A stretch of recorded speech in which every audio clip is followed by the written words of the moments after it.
Kericuhan hingga penjarahan terjadi di kawasan PT Indonesia Morowali Industrial Park usai seorang pemuda tewas diduga dikeroyok di Morowali, Sulawesi Tengah. Polisi terpaksa melepaskan tembakan untuk membubarkan sekelompok orang yang diduga terlibat penjarahan barang milik perusahaan.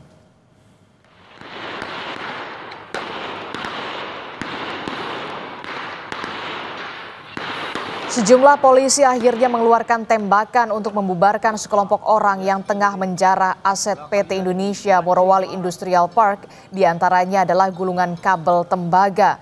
Mereka diduga membawa senjata tajam dan melakukan pembakaran di sekitar perusahaan. Pihak perusahaan menyatakan massa juga menyerang karyawan dan polisi. Hingga saat ini perusahaan masih melakukan perhitungan terkait kerugian yang dialami.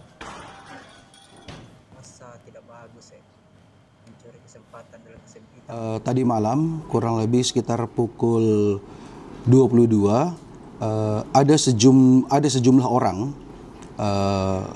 dengan membawa berbagai senjata tajam, tongkat besi dan busur itu melakukan aksi penyerangan dan penjarahan di dalam kawasan IMIP.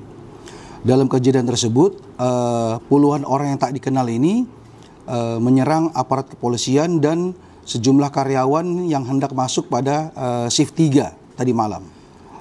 Polisi sempat melakukan upaya untuk menghalau massa. Mereka juga sempat beberapa kali melepaskan tembakan peringatan.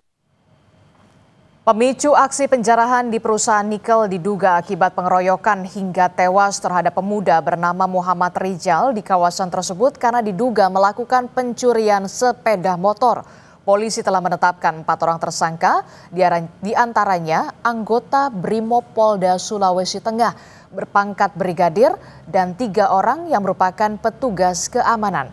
Seorang anggota polisi yang menjadi tersangka diketahui bertugas melakukan pengamanan khusus di kawasan PT IMIP, sedangkan 3 orang petugas keamanan lainnya berasal dari perusahaan penyedia jasa. Ada perbuatan tindak pidana pemukulan secara bersama-sama yang mengakibatkan kematian. Kita sepakati ada 4 orang tersangka, di mana 4 orang tersangka tersebut berinisial G, berinisial J, berinisial S, dan berinisial R. Dan tidak menutup kemungkinan akan ada penambahan tersangka